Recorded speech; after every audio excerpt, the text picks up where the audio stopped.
Les premiers immigrants sont européens. L'Afrique n'avait jamais appelé les Européens à venir en Afrique. Ils sont venus d'eux-mêmes et par force même. Tout ce qu'ils ont fait, ils savent. Donc, tout ce que Trump dit, c'est une façon de cacher le mauvais côté des Européens. Parce que le monde, s'il tourne mal, il y a des guerres, l'Europe est toujours au centre de toutes ces guerres-là. En Irak, en Afghanistan, tout ça, et ils sont partout. Si vous voyez, les Occidentaux sont partout, dans tous les pays. Mais de quelle immigration partout? Quand ils viennent en Afrique, ce ne sont pas des immigrés, c'est des coopérants. C'est des coopérants. Ce sont des immigrés, ils ne sont pas dans leur territoire. Donc c'est un faux débat. L'immigration, c'est une incapacité à gérer le monde. Les leur système, ils naviguent à vue. Les Occidentaux naviguent à vue, ils ne savent plus sur quel pied danser. Donc l'immigration est naturelle. Parce que les gens ont besoin d'aller voir ailleurs, d'aller visiter autre chose. Et ici, quand il y a les vacances, les gens font partout dans le monde. Et on demande aux Africains de rester chez eux. Non! Ils ont des dirigeants qui veulent, des dirigeants qui pensent à eux, des dirigeants qui parlent pour eux, qui les représentent dignement, qui mettent l'intérêt du peuple au centre de leur démarche. Donc, il faudrait des dirigeants comme ça en Afrique. Donc, mobilisons-nous. Jeunesse congolaise, hein, ça sous plus de 42 ans, excusez-moi, je pense que mobilisons-nous.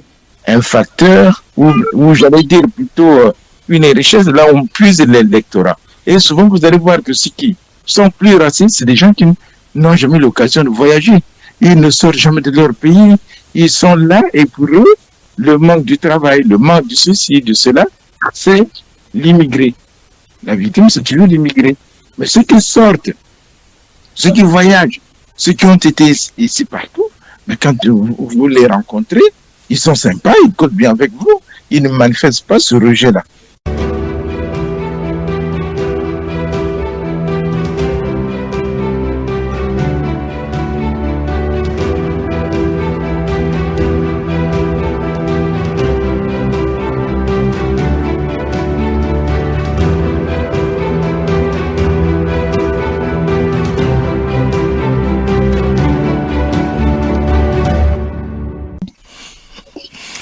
D'accord.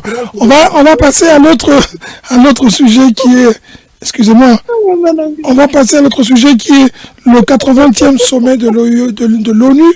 Je ne sais pas si pour vous ça a été marquant. En tout cas, ce qui a été dit, c'est que on a parlé avec beaucoup plus monsieur Trump qui est venu faire son show. Et dans son show, monsieur Trump a beaucoup plus parlé de l'immigration et des immigrés en disant que les immigrés étaient à l'origine de la décadence des États européens, notamment des États occidentaux surtout, et que c'était aux Européens de reprendre le contrôle de leurs frontières. Oubliant au passage que lui-même, il est descendant d'immigrés, que les immigrés américains ont tué les Indiens qui étaient des autochtones, que les Anglais sont partis envahir plusieurs pays dans le monde, notamment l'Inde, enfin tous les pays du Commonwealth, pour ne pas citer, et surtout l'Australie, qui est devenue un État purement européen, mais là-bas aussi, les Anglais sont passés par là. Et n'oublions pas la France et toutes ces puissances qui ont fait de l'Afrique des colonies. Non seulement des colonies, mais qui continuent et qui espèrent aujourd'hui encore de nouveau aller les conquérir. Alors, question, jusqu'à quand les présidents africains vont se faire humilier et jusqu'à quand les Africains, la diaspora africaine va se taire? Moi j'ai un problème, c'est que je pense toujours que les Africains qui sont en Europe ne devraient pas se contenter seulement de critiquer les dirigeants africains qui sont en Afrique, mais aussi de prendre leur part dans les pays où ils habitent, parce qu'ils ont aussi des droits, ils payent des taxes, et ils sont citoyens de ces pays-là. On va commencer par Madame Miaka. Madame Miaka, que pensez-vous de la diaspora africaine qui, elle, se fait tout le temps humilier? Les leaders africains sont tous braqués vers l'Afrique, oublient de participer en Europe. Est-ce qu'il ne serait pas temps aussi qu'on soit actif en Europe, en Occident, et aussi à l'étranger? Et est-il vrai que ce sont les immigrés qui sont responsables de la décadence des pays occidentaux?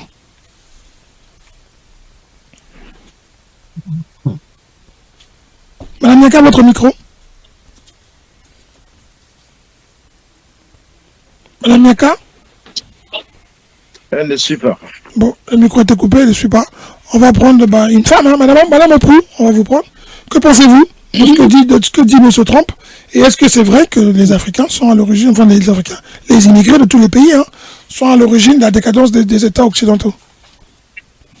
Tu l'as dit quand tu as commencé, moi je voulais commencer par là, quand tu dis que lui-même il est immigré, il faut qu'il se regarde dans le miroir. L'Amérique, c'est pas leur territoire. L'Amérique, c'est le territoire des Indiens.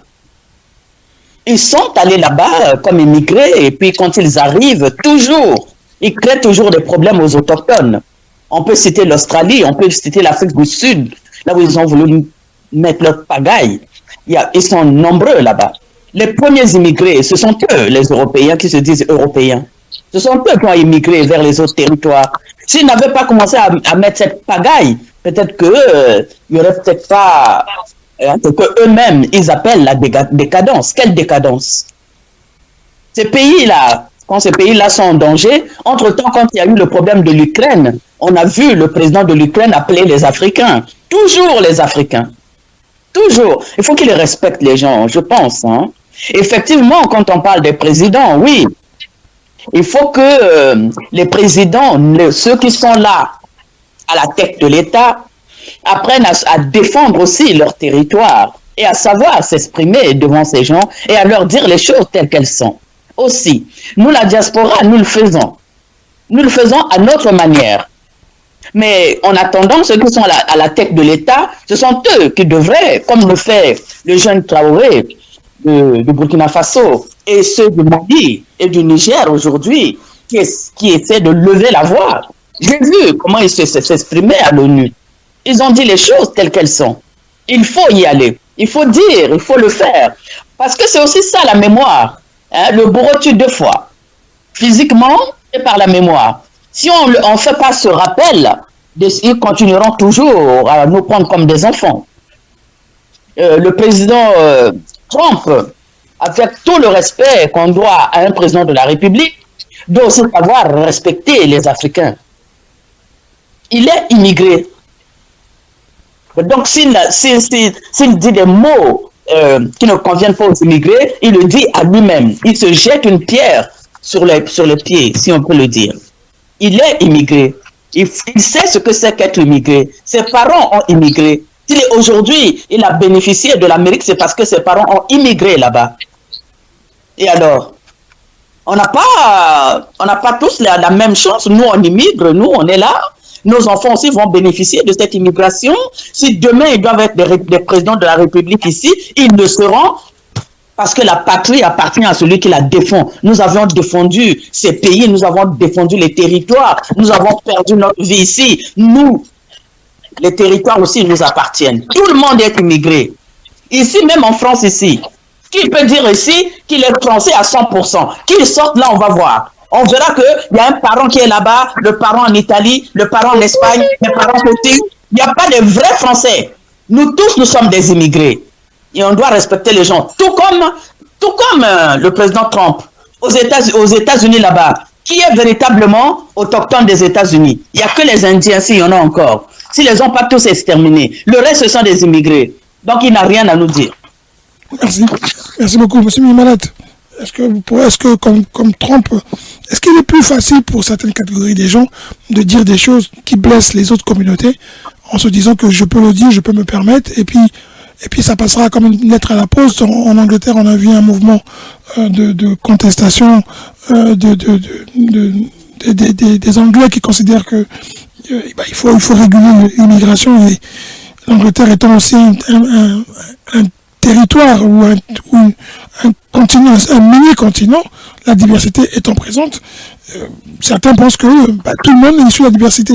Les gens oublient très vite que c'est eux qui cherchent l'immigration, parce qu'ils cherchent les immigrés, parce que chez eux, il y a un manque avec la population vieillissante. Il faut faire venir, il y a un appel de pied d'autres communautés.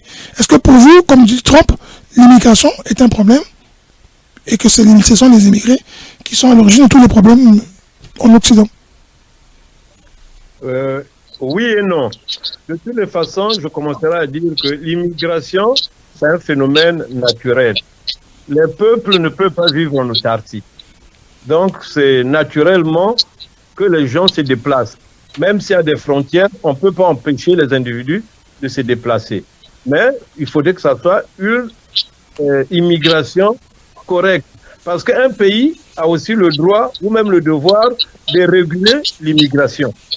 Ça, se passe pas seulement aux États-Unis. Même en Afrique, vous allez prendre le cas du Gabon. Le Gabon qui a eu des problèmes avec nos frères du Bénin. Tout ça, c'est l'immigration. Mais quand les immigrés arrivent dans un pays, ils doivent se comporter comme les habitants de ce pays. Ils ne doivent pas enfreindre les lois, ils doivent respecter les lois du pays. C'est dans ce sens-là que je parle de l'immigration. Mais en fait, l'immigration, c'est un problème. Puisque vous avez parlé de Trump, que lui, il est immigré, c'est toujours l'Europe qui est au centre de tous ces phénomènes-là. Les premiers immigrants sont européens. L'Afrique n'avait jamais appelé les Européens à venir en Afrique. Ils sont venus d'eux-mêmes et par force même. Tout ce qu'ils ont fait, ils savent. Donc, tout ce que Trump dit, c'est une façon de cacher le mauvais côté des Européens. Parce que le monde, s'il tourne mal, il y a des guerres, l'Europe est toujours au centre de toutes ces guerres-là. En Irak, en Afghanistan, tout ça, et ils sont partout. Si vous voyez, les Occidentaux sont partout, dans tous les pays. Mais de quelle immigration parle-t-on? Quand ils viennent en Afrique, ce ne sont pas des immigrés, c'est des coopérants. C'est des coopérants. Quand vous pas ce sont des immigrés, ils ne sont pas dans leur territoire. Donc c'est un faux débat. L'immigration, c'est une incapacité à gérer le monde. Les Occidentaux, ils naviguent à vue. Les Occidentaux naviguent à vue, ils ne savent plus sur quel pied danser. Donc l'immigration est naturelle. Merci beaucoup. Vous savez qu'il y a une étude qui j'ai perdu, mais il y a des journalistes que j'ai suivis qui ont dit que quand on voit les mouvements anti-immigrants ou anti-migrants et même beaucoup plus racistes qui se prononcent de plus en plus, c'est qu'on a remarqué que la plupart des gens qui manifestaient n'avaient pas un grand niveau d'études et qu'ils pensaient que les immigrés prenaient toute leur place, prenaient leur travail, et qu'en plus, on avait remarqué qu'en fait, de plus en plus, une nouvelle génération d'enfants dont les parents étaient issus de l'immigration, mais ces enfants étant nés en Occident ne sont plus des immigrés, mais des autochtones, ces enfants-là ont fait des parcours universitaires variés et différents. Ils sont allés à l'école beaucoup plus que ceux qui se déclarent être des autochtones.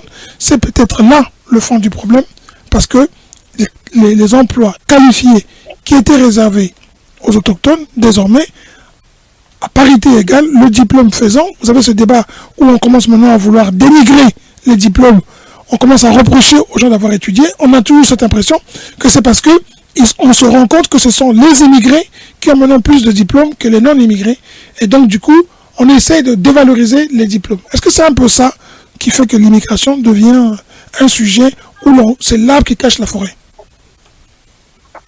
Je ne crois pas que c'est pour ça, parce que il faut savoir que depuis très longtemps, la Russie a toujours, la Russie quand elle formait les étudiants africains, d'après à moi que je me trompe, tu ne pouvais pas travailler ce diplôme-là, tu ne pouvais pas travailler ce diplôme en Russie.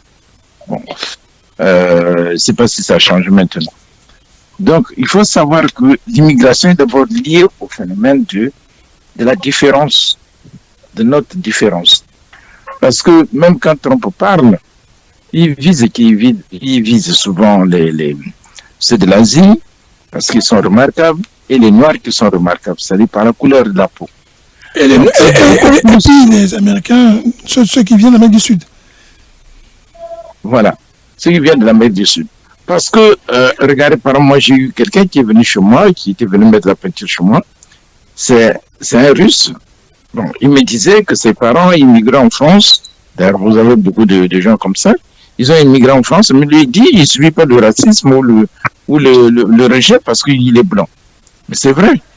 Donc, comme il est blanc, bon, on le prend pour un blanc. Comme nous, par exemple, aujourd'hui, si tu immigres au Cameroun, au Gabon, bah, tu ne subiras pas ça parce qu'on dit c'est un Gabonais. Même si il y a des nuances que l'on peut citer, telles que le cas du Bénin et le cas du Gabon. Bon, en fait, c'est parce que les Béninois, c'est eux qui tiennent le petit commerce et que les Gabonais n'arrivent pas à le faire. Ça aussi, c'est à nous de former aux gouvernants de former leurs gens à faire le petit commerce.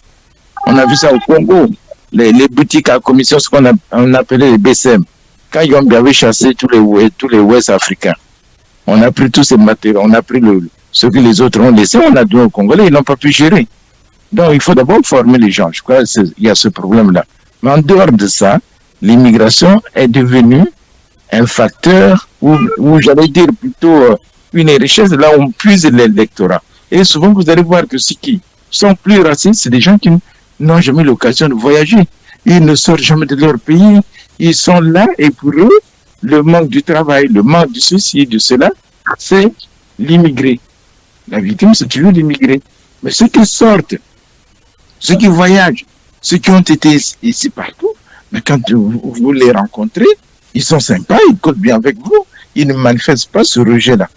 Mais c'est quand même, il faut quand même, quand vous dites ça, c'est peut-être un peu comme vous dites ceux qui se cultivent, mais ceux qui manipulent ces gens-là, ce sont beaucoup ceux qui voyagent, et l'un des hommes d'affaires reconnus en France, exactement, pour des raisons électorales, la plupart du temps. Regardez par exemple, en France, regardez après l'élection, le terme immigration ne revient plus.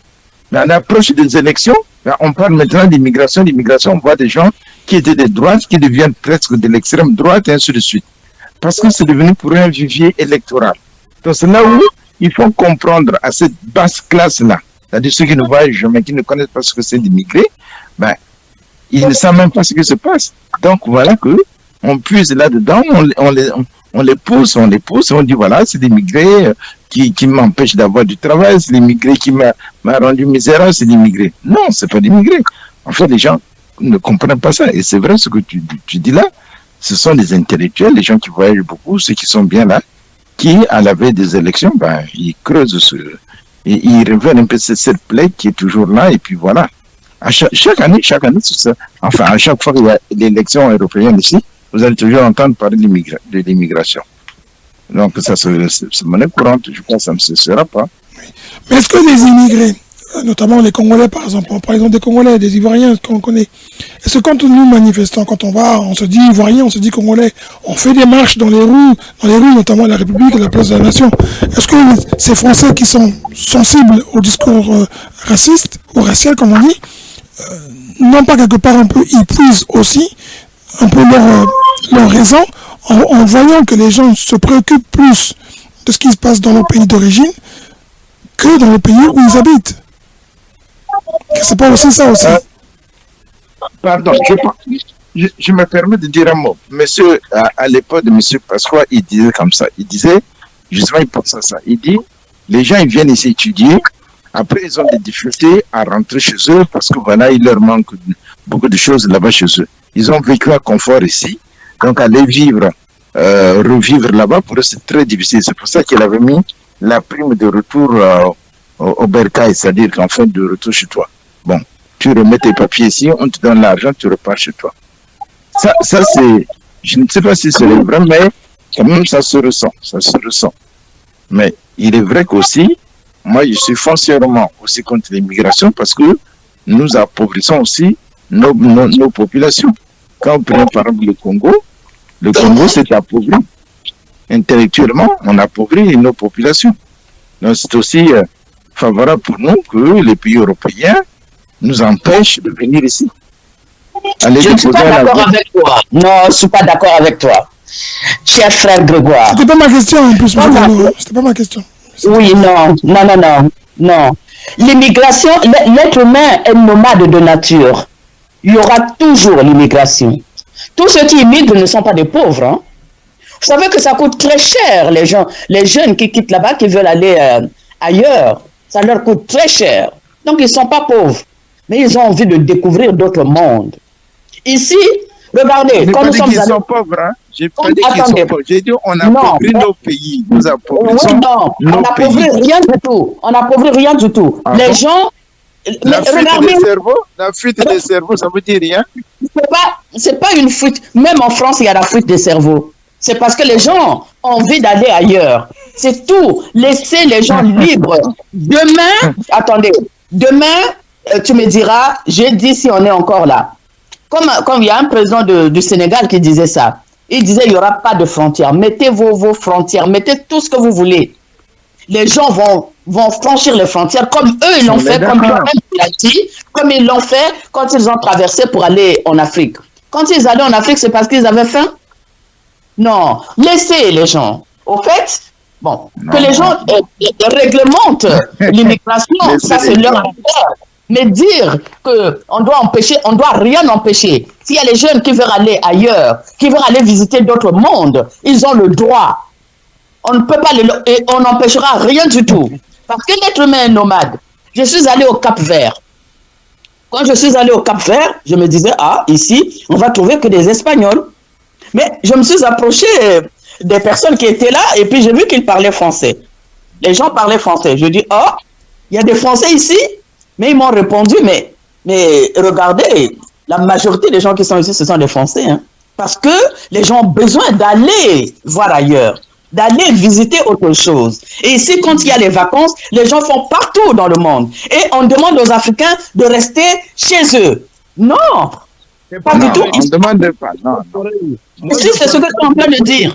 Non, celui-ci, non. Madame, monsieur Gagnon, un peu écouter monsieur me malade sur ce point, s'il vous plaît, monsieur Gagnon. Oui, mais je retorque seulement et puis je laisse. Ok, vite. Je voulais tout simplement dire. Je voulais seulement dire ceci, que l'immigration appauvrit, l'immigration appauvrit nos pays. Parce que regardez, quand on voit par exemple des jeunes aujourd'hui, beaucoup de jeunes qui sont ici, c'est des jeunes qui auraient pu être chez nous, plus rentables. Monsieur Gagnon, c'est moins de 5% de la population qui part. Comment ça peut totalement appauvrir un pays? Je ne sais pas les statistiques, mais... Oui, non, mais c'est moins de 5%, de 5 personnes qui partent, c'est moins de 5%. Mais quand même 10%, monsieur Gagnon, ça ne peut pas appauvrir un État. J'ai une petite logique, je partage une partie de M. Gagnon. Dans quel sens? L'immigration appauvrit nos pays, surtout les pays africains. Pourquoi? Parce qu'on n'a pas de structure pour retenir les jeunes. Et les jeunes qui sortent, généralement, c'est les plus valides, c'est les plus courageux, les plus déterminés. Or, le pays a besoin de ces jeunes-là, les mains valides. Ceux qui restent, c'est des peureux, c'est généralement ceux qui n'ont pas de structure. Mais ceux qui sont... Monsieur Emmanuel, on ne peut pas accepter ça, que c'est des peureux qui restent au Congo. C'est pas possible de dire ça en Afrique. Non, c'est pas peureux. Non, on ne peut pas dire ça. On ne peut pas dire ça. Le mot peureux mal placé. Mais je vous pose encore la question. Quel est le pourcentage de ceux qui partent? Parce que si vous avez dans des pays comme le Nigeria, qui sont 300 millions, excusez-moi, c'est pas 10% parce qu'ils s'en vont. Quand vous avez le Zaïre en face, le Congo-Kinshasa, c'est 150, c'est pratiquement 120 millions d'habitants. Ils ont 2 millions de gens à l'extérieur. 2 millions sur 120, on ne peut pas dire qu'ils sont appauvris. Oui, ils perdent en qualité de certaines des personnes. Excusez-moi, mais c'est beaucoup. D'accord, on est d'accord, mais ne parlons pas d'appauvrissement, parce que Tshisekedi est dans la jeunesse de son âge, il est président de la République. Oui, allez-y. D'accord, allez-y. L'immigration ne s'arrêtera pas. Vous n'arrêterez pas les gens qui ont envie d'aller visiter ailleurs. Vous ne ferez pas. Repartez, vous qui êtes là, qui avez fait déjà des années ici. C'est vous qui devez repartir. Les jeunes doivent sortir de chez eux et aller visiter d'autres mondes. Et nous devons le faire. Moi, personnellement, je veux parcourir le monde entier. Je suis dans mes droits et personne ne va m'en empêcher. Le tourisme, c'est pas interdit. Madame Opou, oui. Excusez-moi, je pose une question. Le Congo forme en moyenne 300 médecins par an, aujourd'hui, qui rentrent au Congo. Où sont-ils? Voilà, bonne question. Mais oui, mais ça veut dire qu'ils sont rentrés au Congo? Non, on ne sait pas où sont-ils. On les retrouve plus en Europe qu'au Congo. On les retrouve plus en Europe qu'au Congo. Non, je voulais dire, oui. Non, je voulais dire, Caius, aujourd'hui, vous avez trouvé des médecins cubains, qui sont des médecins bien formés, et qui sont en Italie, qui sont dans d'autres pays, qui sont... Il n'est pas dit... du Congo, madame Opou, mais attendez, mais je prends l'exemple des autres. Pourquoi seulement le Congo? C'est comme si vous êtes en train de me dire... les Congolais... Non, arrêtons ça. Non, mais on donne un exemple, si les Congolais pensent qu'ils ont trouvé mieux là où ils peuvent travailler et résider, pourquoi pas? Vous avez des Frère Grégoire, regarde au Congo. Il y a combien de Ouest africains au Congo, par exemple? Mais Il y en a justement, mais combien? tout ça, c'est l'immigration, madame. Mais alors, c'est ça? Pourquoi les autres ont le droit d'immigrer chez nous et nous n'avons pas le droit d'immigrer chez les autres? On n'a pas dit ça, c'est pas ce qu'on dit. Oui? Ce que dit M. Gaïno et M. Miamanat, c'est que ça appauvrit en qualité. Hein. Ça les appauvrit. Excusez-moi. Nous avons ceux qui sont. Quand nous avons des frères des pays d'Afrique de l'Ouest qui sont chez nous, ça appauvrit les pays. Pourquoi? Ça appauvrit en qualité intellectuelle. On parle en qualité intellectuelle. Soyons, pardon, Kayus a posé une bonne question. Il a posé une question. Il dit, le pays forme les médecins par an ou les cadres. Bon, où, au final, où se trouvent ces cadres-là? Vous allez par exemple dans les hôpitaux européens ici, vous allez trouver, je prends l'exemple de la France, pratiquement dans chaque hôpital ici, tu trouveras au moins un médecin congolais. Alors nous sommes dans le besoin. Cela signifie que les Congolais sont très intelligents. Ici, dans les hôpitaux, ici, ils ne prennent pas les gens. Mais Madame Epou, pendant ce temps, excusez-moi, j'ai un cas particulier, je vais vous le dire, pendant ce temps, les hôpitaux, l'hôpital général qui est aujourd'hui le CHU, il n'y a pas de médecins, ce sont les internes qui soignent. Les médecins formés sont partis. Oui. Mais ici, nous sommes... Donc les internes qui sont en formation... C'est grave. Madame, c'est très grave, madame Epou. Mais c'est grave. Attendez. On trouve beaucoup des infirmiers et infirmières qui viennent du Sénégal. Oh là là, de quoi? Non, madame Epou, c'est comme je dis... Tout est léger. Oh là là, il y a des confusions là, il y a des confusions. Monsieur est malade. Tout est question de choix. Monsieur est malade. J'ai le choix d'aller pour eux à l'extérieur et aller travailler ailleurs. On est d'accord. Vous n'allez pas les gars en empêcher. L'État ne forme pas les gens, madame Oku. Oui, je savais que cela en arrivait là. Vous les envoyez travailler à l'extérieur. Ça fait quoi? Ok, madame Oku, on va laisser monsieur Gaïno avancer son pion, s'il vous plaît, monsieur, son argument, et on écoute monsieur Oguier. Parlez quand même. Non, mais moi, je vous demande de parler, vous ne parlez pas, vous laissez la parole. Vous dites, monsieur, vous soutenez monsieur Gaïno, et après, vous vous plaignez. Je comprends pas? Oui, mais laissez-moi parler. Donc, je disais que madame Opou, on va comprendre parce qu'elle a une autre logique de l'immigration. Même l'immigration interne, l'exode rural. L'exode rural appauvrit les villages. L'exode rural. C'est pas une bonne chose. Les valides viennent en ville et il ne reste que des vieilles personnes, des femmes et des enfants. Mais le village ne produit plus rien. C'est de cette immigration qu'il s'agit, même en interne. Quand les gens quittent les villages pour venir en ville, ça appauvrit les villages. Les gens ne peuvent plus produire. C'est cette immigration. Quand les médecins congolais formés par l'État congolais ne repartent plus, c'est un manque à gagner. Déjà, l'État à dépenser de l'argent. Il n'y a pas de valeur ajoutée pour le pays. Exactement. Donc, c'est une fuite des cerveaux. Toi, tu es une compétence. Qu'est-ce que tu fais là? Hein? Rentre-toi aussi. Tu as laissé vide là-bas. Grégoire, tu as laissé un vide là-bas. Et toi, vos enfants ont laissé des vides là-bas. Faites-les partir, comme ça les autres vont venir. Il a fui à cause de vous au PCT qui avait détruit le pays. Voilà pourquoi il a fui. Voilà. Vous détruisez le pays pour laisser les gens fuir, comme ça vous vous enrichissez là-bas. C'est tout, non?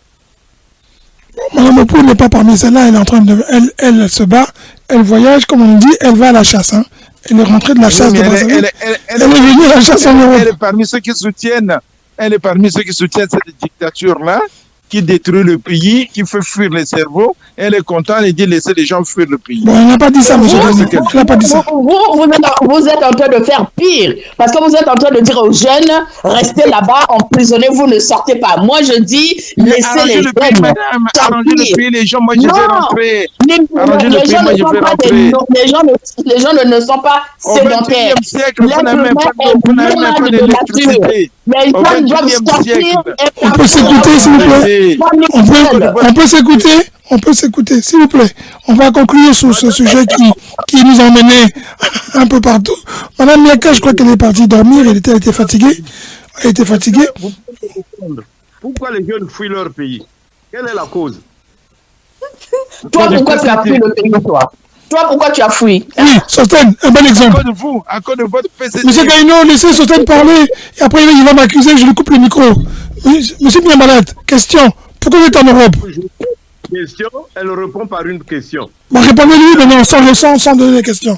Donnez-nous un exemple. Oui. Même de vos amis, de vos connaissances. Pourquoi ils ne sont pas rentrés? Mais ils ne sont pas rentrés parce que le pays n'offre pas d'opportunité. C'est clair. C'est aussi simple que ça. Madame, pour la réponse, vous satisfait? L'homme a tendance à chercher à bien vivre. Un endroit là où c'est mieux. Mais si dans son pays, il n'a pas ces opportunités-là, malgré ses références académiques ou comment, il ne peut pas exercer dans son pays. Mais c'est normal, c'est humain d'aller chercher ailleurs. Et c'est cette immigration-là qui n'est pas bonne.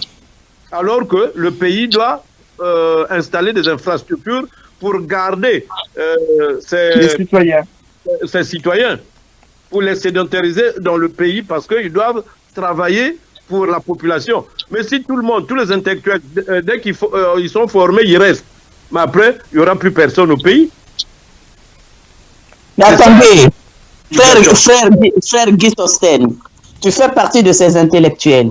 Je t'ai posé la question, qu'est-ce que tu attends pour rentrer? Ça, c'est de 1. 2, la raison que vous dites, l'État ne fait rien, ce n'est pas une raison valable. Vous savez, quand vous arrivez, vous voulez vraiment rentrer chez vous. Vous avez beaucoup de choses à faire. Je pense que s'il y a un pays, là où tout est à faire, c'est bien le Congo-Brazzaville. On a tout pour avoir des idées, de porter des projets et aller là-bas et créer des entreprises, etc. Si nous, la diaspora, nous le voulons. Dans quelles conditions? Madame Apou, il y a un de vos responsables. Madame Apou, il y a un de vos responsables, pas de moindre, on ne va pas le citer, vous pouvez deviner de qui il s'agit. Il a une phrase simple. Le climat des affaires ne permet pas, n'encourage pas les investisseurs à venir au Congo. Si nous ne changeons pas. Ce monsieur, c'est pas nous qui le dit. Ce monsieur représente le Congo, il est au gouvernement et c'est pas n'importe qui. Donc vous voulez que les Congolais rentrent faire quoi? Dans quelles conditions? On a des compatriotes qui se font attaquer, on a des compatriotes qui meurent au Congo et des compatriotes qui se font, comment dire, arnaquer. Quel est le climat pour que ces gens puissent rentrer? Quelles conditions? Ils vont faire quoi? Ils vont produire avec quel quoi? Il n'y a pas de courant, il n'y a pas d'eau, ils vont aller habiter où? Il n'y a pas de logement.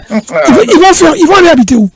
On nous dit que il y a des conditions, il y a des conditions à remplir. Si vous pouvez me laisser, c'est un débat. C'est un tout petit peu. Allez-y, si vous pouvez être plus vite, mais ce sera un débat qu'on fera plus tard sur le fond. Allez-y. Voilà. Je viens de là, oui. Je suis sur le terrain. Et j'ai des projets. Vous étiez à la chasse. Je mets en place des projets là-bas sur place. Et je vous jure que je ne vois pas qu'est-ce qui peut m'empêcher de faire ce que je suis en train de faire. Il y a le courant, il y a l'eau. Je fais avec ce qu'il y a. Et quand vous voyez, il y a ce qu'on appelle... Là, tout à l'heure, il y a un qui a parlé de ça, qui a parlé de l'adaptation. Je crois que c'est Guy Sosten qui a parlé de ça. Quand vous êtes dans un milieu, il faut aussi savoir vous adapter au milieu. N'attendez pas qu'on vous apporte tout, mais vous aurez ce que vous voulez parce que vous savez ce que vous voulez. Ça, c'est de 1. De 2, nous avons beaucoup... Demain, nous allons nous plaindre pour dire qu'il y a beaucoup d'étrangers au Congo. Aujourd'hui, au Congo, nous avons des Rwandais, des frères ouest-africains. Qui les a amenés? Madame Abou, qui les favorise? Qui les favorise? Et qui créent des entreprises là-bas, et qui vivent là-bas, et qui vivent très bien là-bas.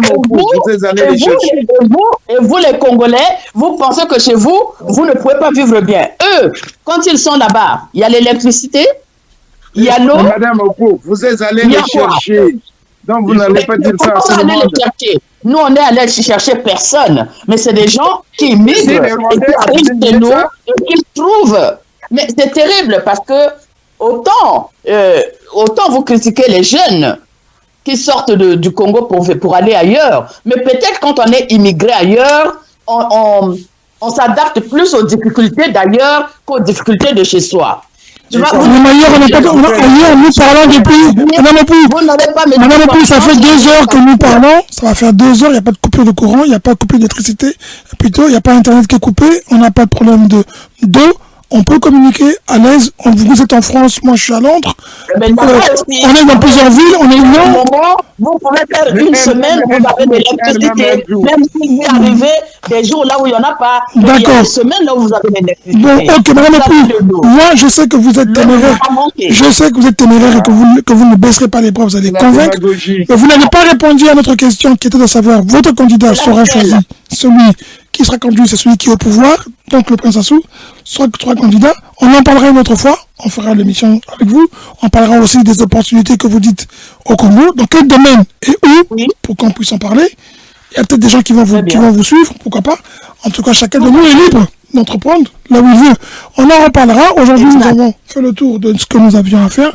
On parlera de l'interview du Premier ministre congolais plus tard, qui lui en a fait une et que Jeune Afrique a pris comme titre à résumer en disant que le Premier ministre considère que les Congolais étaient un peu comme des gens qui étaient des assistés. Lui qui a tout eu pour être aujourd'hui ce qu'il est, qui vit grâce aux Congolais sur l'argent de nos impôts. On en parlera. On parlera de tout ça. La semaine prochaine, on va en parler. Mais je vous le dis, vraiment, franchement, nous allons vraiment, il faut qu'on puisse passer au visuel. Il est temps, parce que la radio, on va la garder, mais le visuel aussi, on va l'amener. Passez un très bon week-end. Merci beaucoup, monsieur Miambalat. Merci, madame Opou. Merci, monsieur Gaïno. Si vous avez quelque chose à dire, c'est maintenant 1 minute chacun pour conclure. Moi, je pense que les Congolais doivent s'aimer entre eux. Parce qu'on tendance même dans le milieu des affaires à favoriser les étrangers que les autochtones. C'est ce qui décourage même les Congolais. Parce qu'un Congolais, quand il veut installer une petite affaire, il se dit « Ah, est-ce que je vais réussir ?» Mais un étranger, quand il vient, en 2 jours, 3 jours, vous voyez, c'est lui qui vend maintenant partout. Qui a des boulangeries partout, qui a des bâtiments partout. Or, chez le Congolais, on bloque. Les décideurs n'aiment pas que les Congolais émergent dans leur propre pays. Moi, c'est ça ma conclusion. Merci beaucoup. Madame Miaka, vous êtes revenue, Madame Miaka? Vous avez entendu? Oui. Vous avez entendu ce qu'on a dit? Non, j'ai eu aussi, oui, bon. Enfin. D'accord. Votre conclusion sur ce qu'on s'est dit, tout ce qu'on a pu dire? Ma conclusion, c'est appeler vraiment à mobiliser quand même la jeunesse africaine, parce qu'on est dans une ère où il y a tout un changement, il y a vraiment les choses qui sont en train de se bousculer. Il faudrait qu'on ne soit pas, en tout cas, il ne faut pas que la jeunesse africaine reste passive et que l'histoire la fasse. Il faudrait qu'elle soit actrice de son histoire. J'appelle la jeunesse congolaise, la jeunesse camerounaise, la jeunesse de toute l'Afrique de l'Ouest vraiment à se lever et à réclamer quand même son droit, à se lever pour changer le paysage politique chez nous, à se lever pour que l'Afrique puisse rayonner. Parce qu'on a des dirigeants, rien qu'à voir les gens de l'AES, même si aujourd'hui il y a des difficultés certainement dans ces pays-là, mais ils ont des dirigeants qu'ils ont voulu, ils ont des dirigeants qui veulent, des dirigeants qui pensent à eux, des dirigeants qui parlent pour eux, qui les représentent dignement, qui mettent l'intérêt du peuple au centre de leur démarche. Donc il faudrait des dirigeants comme ça en Afrique. Donc mobilisons-nous, jeunesse congolaise, hein, ça sous plus de 42 ans, excusez-moi, je pense que mobilisons-nous. Merci beaucoup, monsieur Kaino. Oui, je dirais tout simplement que il ne faut pas encourager l'immigration parce que l'immigration appauvrit les pays. On a toujours besoin, un pays ne peut pas évoluer s'il a moins d'habitants. Il faut qu'il y ait des gens qui travaillent, qui remplacent ceux qui ont atteint un certain âge. Voilà, donc l'immigration, ce n'est pas une richesse pour le pays. Plutôt, c'est un appauvrissement. Et j'en appelle à la prise de conscience que ce n'est qu'en améliorant nos pays, nous allons retenir notre population et non en les détruisant. Parce que lorsqu'on fait un enfant qu'on envoie à l'étranger, la plupart du temps dans nos pays, l'enfant ne revient pas. Moi, je ne venais pas en France pour y rester, mais les conditions m'ont presque obligé. Voilà donc ce que je peux dire sur l'immigration. Il ne faut pas en vouloir à ceux qui nous chassent d'ici, c'est normal. Et ça nous c'est de faire un effort pour développer chez nous. Oui, Non, moi je dirais aux jeunes immigrés, l'être humain est un nomade de nature. Vous avez le droit d'immigrer et d'aller voir d'autres mondes et d'autres pays. C'est votre droit. Ne restez pas statique. Cependant, ce que je peux dire, c'est que en ce qui concerne notre pays, le Congo-Brazzaville, que je connais bien, quand il s'agit d'y aller, ce que je peux demander à l'État, c'est de faire un effort pour mettre en place des subventions pour que les jeunes puissent créer leur propre entreprise. Ils ne peuvent créer leur entreprise que s'il y a un soutien. Même ici en Europe, on soutient par des subventions, par des prêts. Parce qu'un jeune, même s'il a des idées, s'il n'y a pas de moyens financiers, il ne pourra pas. Un homme, une mission, des moyens. C'est ce qui manque. Les jeunes Congolais sont très intelligents. Il y a même des jeunes qui sont en train de fabriquer des hélicoptères. Allons-y. Il faut les soutenir. L'État doit s'ouvrir. C'est tout. Et puis les Congolais, l'intelligence des Congolais. Pour que les intelligences reviennent chez eux, il faut que les intelligences sentent qu'il y a un soutien qui est là, qui puisse faire en sorte qu'ils peuvent faire tout ce qu'ils veulent chez eux. Mais je les encourage à sortir et aller voir ailleurs pour pouvoir être riches des connaissances. Merci beaucoup. Le financement des jeunes. Pardon? Pardon? Monsieur Nimbaï, vous avez dit quoi?